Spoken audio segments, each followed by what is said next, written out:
Lagos, Africa's fifth largest economy, the melting pot of opportunities, the commercial capital of Nigeria, the nation's economic nerve center, the powerhouse of the country. Can I please bring up the Secretary to the Lagos State Government, representing the Executive Governor of Lagos State, Mr. Honorable Tunji Bello. Let's give him, please, the big hand.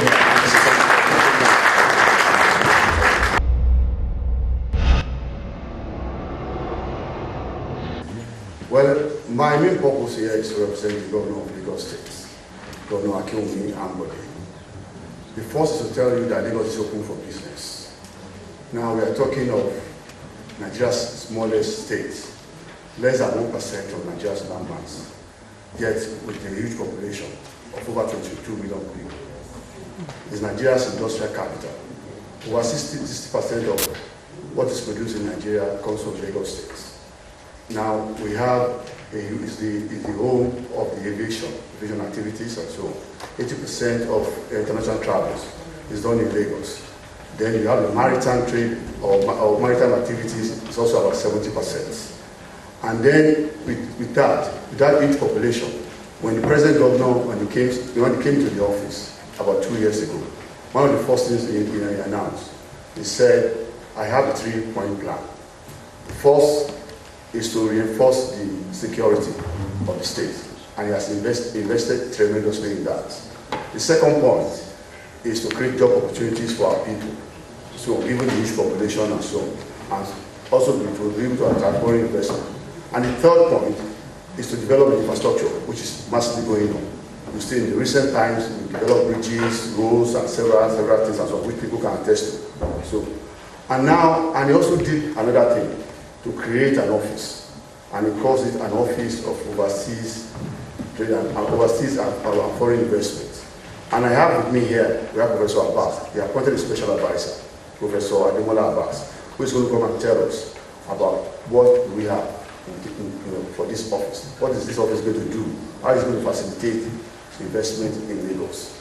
So without wasting much of the time, I'm going to call on my colleague, special advisor to the governor, Professor Ademola Abbas, to come and tell us about what Lagos has to be able to attract the investment.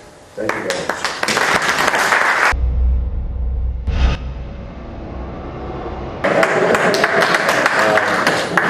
You've got my humble self, who is the special advisor to the governor on overseas affairs and investment. So, if you're an investor here, you want to invest in Lagos, I'm the right person to talk to. But why Lagos? Simply because Lagos is the microcosm of Nigeria. It's 22 million people and still counting.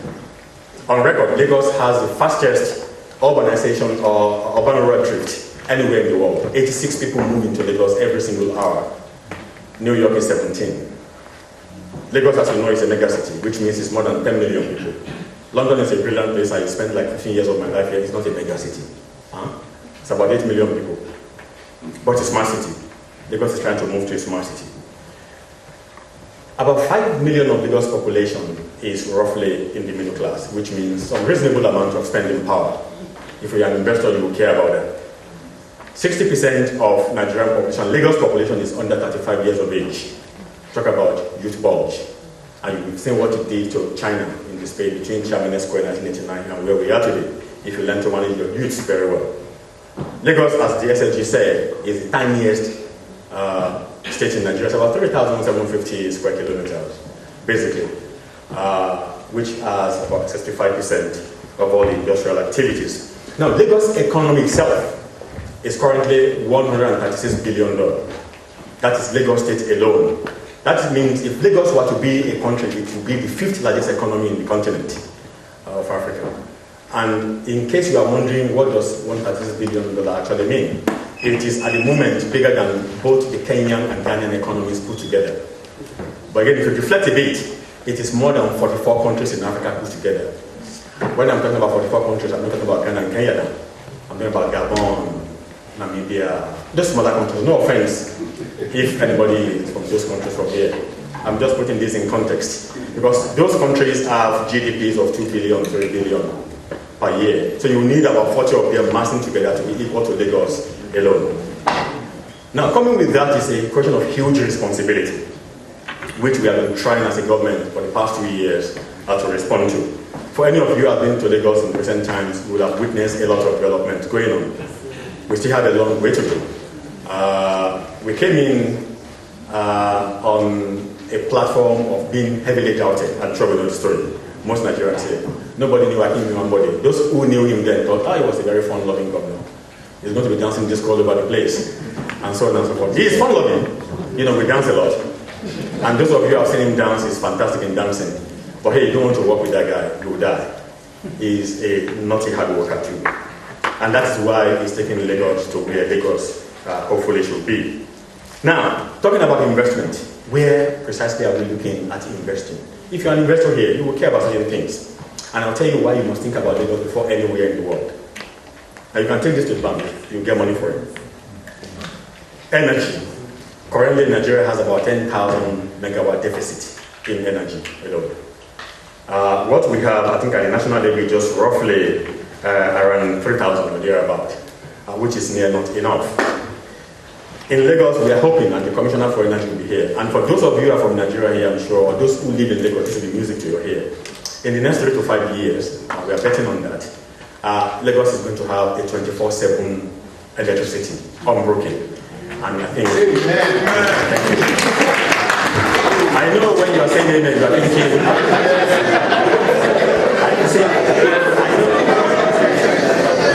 I know when you are saying amen, you are thinking, hey guys, slow down, we've heard this before.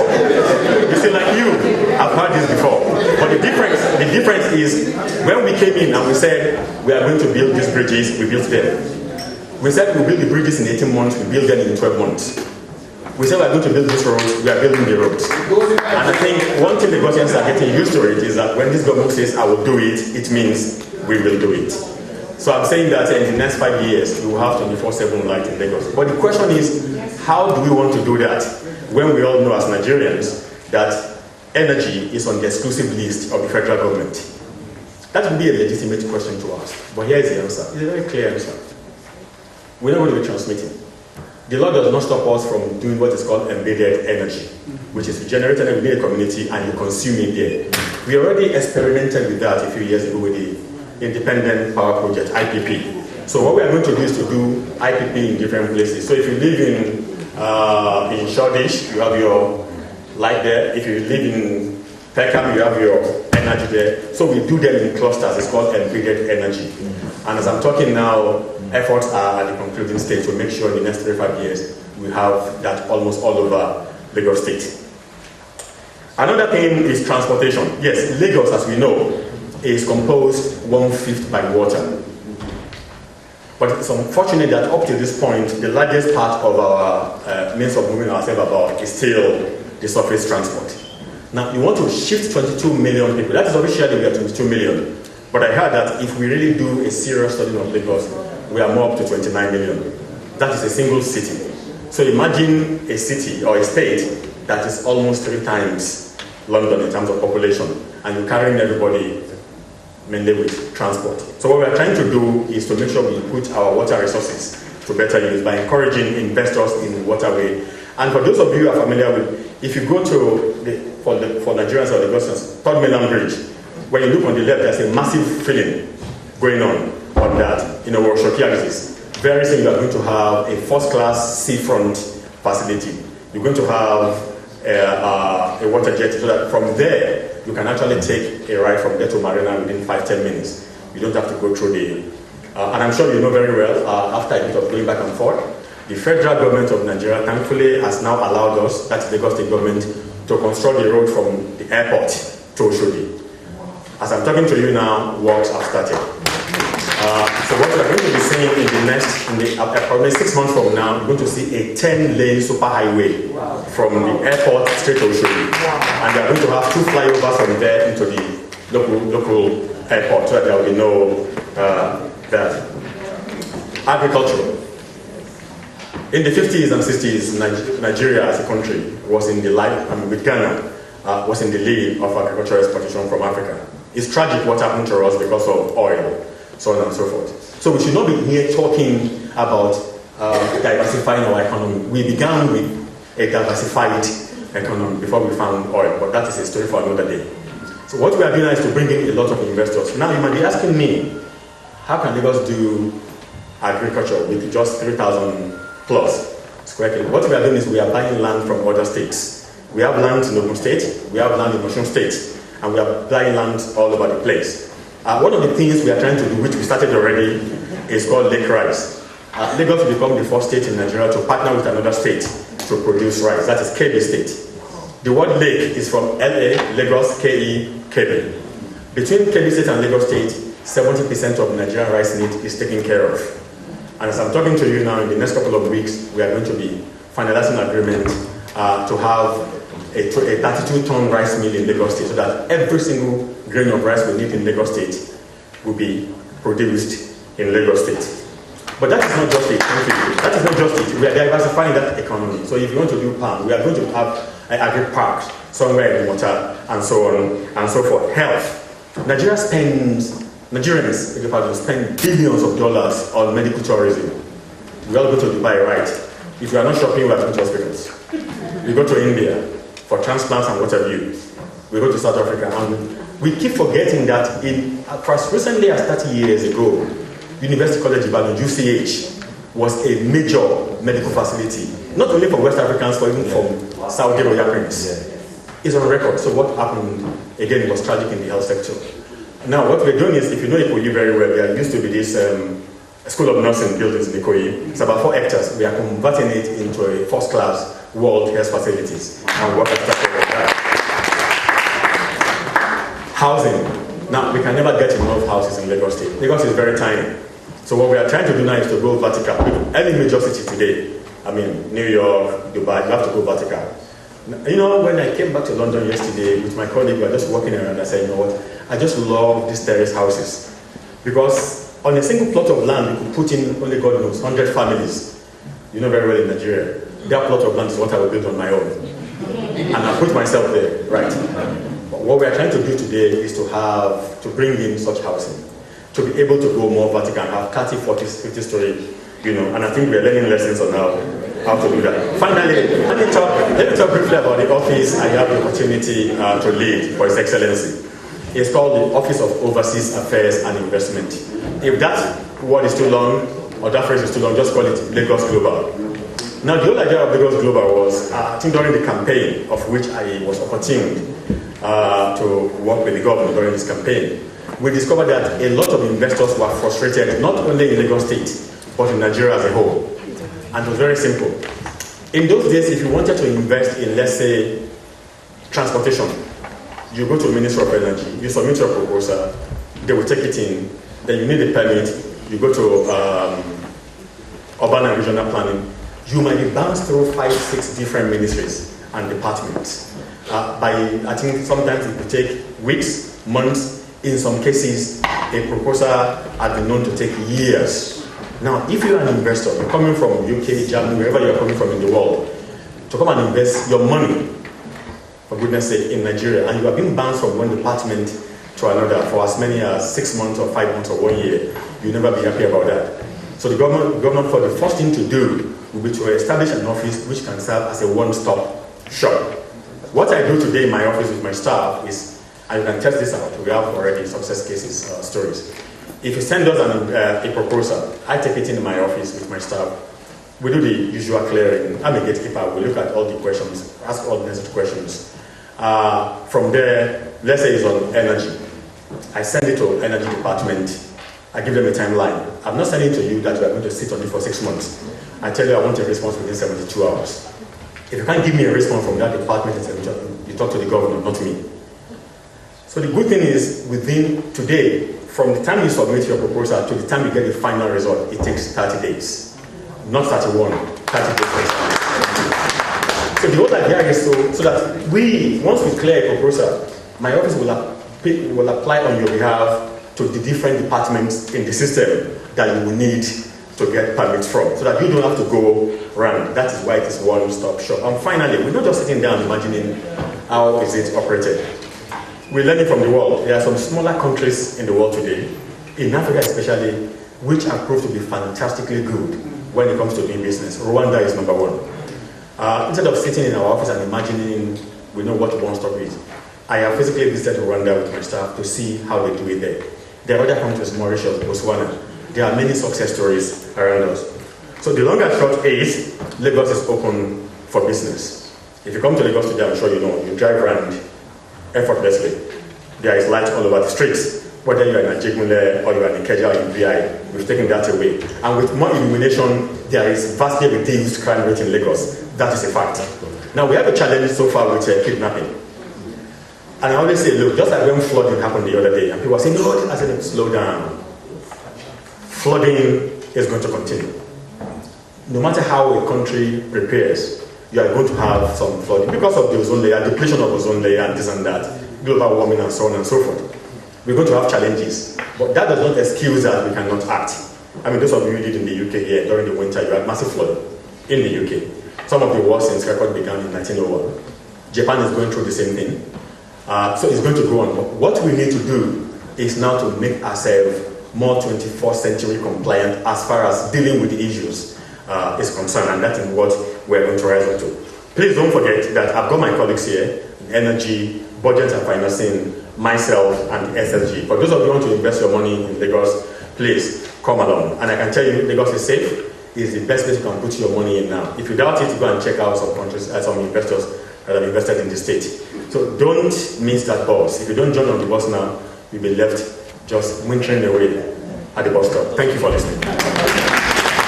Stress-free investment journey. That's what Lagos presents. For me, I manage power, I manage oil and gas, and I also manage solid minerals for the state. I can tell you tremendous opportunities in those three areas. Because Lagos State is planning to do 3,000 megawatts of power, which will be off the national grid and off the Niger Delta gas, so that we can help the national grid and relieve it to be able to serve the other parts of Nigeria. But for us in Lagos State, we believe our economy is large enough. Being the 6th largest economy in Africa, there's no way we can sustain that economy without power. Our presence here today is to identify with the group and to be part of their movement, because we see it as a movement, and we believe that if it is sustained, it will be beneficial to both ends, the Nigerian side of it and the Nigerians in the diaspora, because it can aid their coming back home and transfer of skills and knowledge and the investments that they have. It will also make some of us that are in Nigeria and the Nigerian nation itself to benefit from what they will be bringing abroad. So it's something that should be encouraged. The opportunities that are available in Nigeria in terms of investment opportunities and how we can help them to preserve their investments they're willing to invest, and how we can help them to improve on value creation. That's what this is all about. And what I've seen is that this thing has been going on for a few years now. Probably this is the 4th edition, and coming to be part of this, we spoke from the perspective of Lagos, what Lagos has to offer in area of opportunities in transportation, opportunities in agri, opportunities in even entertainment, because Lagos is the entertainment capital of West Africa, and other areas that we believe the diaspora and the diaspora population can benefit. We also believe, quite frankly, that Lagos is coming up very strongly as ICT hub of the whole of Africa, and these are also areas that we believe that they are available for investments, and when they need help, where they can actually get the help in Lagos. For example, in Lagos, for instance, there's the office we call Office of Overseas Affairs and Investments that has been created by Governor Akin Mwambode, and this office is like a one-stop shop to help you navigate the intricacies of investment challenges that you may have, so that you will reduce bureaucracies and you ensure that you get the right information about investment in Lagos. Once you have this information, you will never make wrong investments. Thank you so much for your time, sir.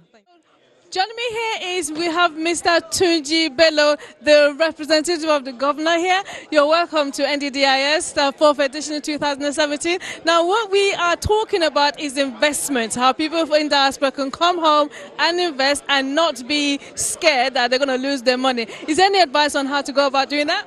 Well, thank you very much. You know, Lagos is the home for everybody. is the most progressive state in Nigeria. It's the most developed economically. The Lagos is investor friendly, and that's why I'm here to come and promote Lagos on behalf of the governor, Governor Akinwumi Ambode. And let me tell you, the atmosphere is friendly for any investor. And like I briefed the audience, and so the statistics is it's on our own side, and it's on everybody's side. I would say there's no incentive that you have in Lagos that you cannot have. We have one-stop shop for you to fast-track your business processes and so on. We call it Office of Overseas Development and Global Affairs. Professor Abbas also briefed the audience about it and so on, and he told you of everything. So when you come to Lagos and you want to invest, you do not need to start going from one desk to the other. You just go to that office and they fast-track every process that you need to do. Ambode's government is premised on 3 developmental points. One is the promotion of the security of lives and property in Lagos. The second is infrastructural development. And the third is to provide job opportunities. And for you to provide job opportunities, you need a lot of investments to do that. And then the issue of security. No investor will come to our country or to our state if you are not well protected, if they are not guaranteed, if their lives are not guaranteed by you. And that's what we are doing. We have invested tremendously in that. I mean, we have bought a lot of things for the police, a lot of arms, a lot of infrastructure they need, a lot of vehicles and so on that they need. We have invested heavily in that. Even helicopters, uniforms, etc. that you can think of. And infrastructural development, we are building new bridges, building new roads, and so on. I'm also making traffic so easy. If you ask an average negotiator now, moving from Lagos, particularly in the evening now, it becomes easier. Also, we're safer and even easier for you. You don't spend long hours in traffic anymore because we have extended the laybys and so on, and we have made sure that it's easier for you for any person passing to move freely without people disturbing them. Lagos is on the right path to give governance back to the people. And that's what we've tried to do in this last 22 months. That's what we will try to close in the next 26 months. And we believe by May 2019, we'll have to go back to my manifesto and also think I would have delivered whatever it is that I said I was going to deliver at the beginning. So God bless the Russians.